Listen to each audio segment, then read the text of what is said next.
Okay, it is time to use your FlipGrid in class. You did all the setup, you created your grid, you created your topic or your assignment, and now you're ready to use it with students. Let me show you how that worked. Let's say you logged out and went home, you come back the next day, you're ready to use this, you log into FlipGrid. You will see, when you log in, you'll see your grids. I have one grid, but you might have multiple grids. Each grid has many topics, so don't get confused between grids and topics. I'm going to click here on my grid. I can see all the topics that I have, and let's say this one is the one I would like to use in class today. So if I click on it right here, then I have this button to share the topic. Once I click that, this really gives me everything that I need to be able to give to the students. If your students are using the iPad app, once they open it, the first thing it does is ask them for a code. They just type this in. So you write that on the board, you put that on your Google Classroom, whatnot. If your students are using laptops and they're accessing this through a browser, they just need to type in flipgrid.com/ and the code. So they just need this URL, which you could put on your Google Classroom, you could write it on the board, however you distribute that to students is fine. I'm going to copy that for right now, and then I'll show you what it looks like to a student.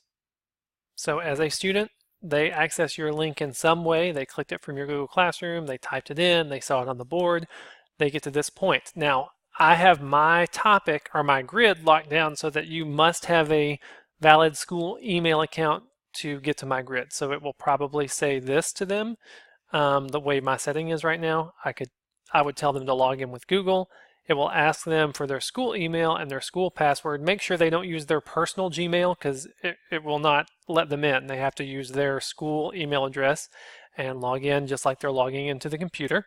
Once they've logged in, they see your prompt in all its glory. Those are the directions you set up. This one has an image. It's so gorgeous. I stole this, by the way, from the library of options that are in FlipGrid. I need to show you that in a future video.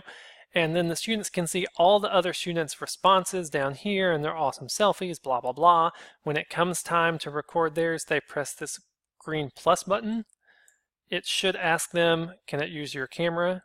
You want them to say yes. Now get ready because it's about to show my camera.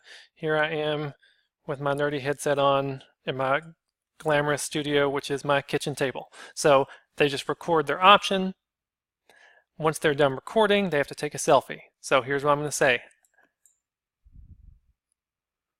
Which shape doesn't belong? I believe it's the one that's shaded in gray because all the other shapes were shaded in white. There's my response. I press the next button. Ooh, nobody wants to see themselves on video. Take a selfie. Oh, no, redo. Selfie. Throw in some stickers. This is the kid's favorite part. I don't even know what that was. Is that a backpack? Gorgeous. Oh, that's a terrible one. That's a terrible one too.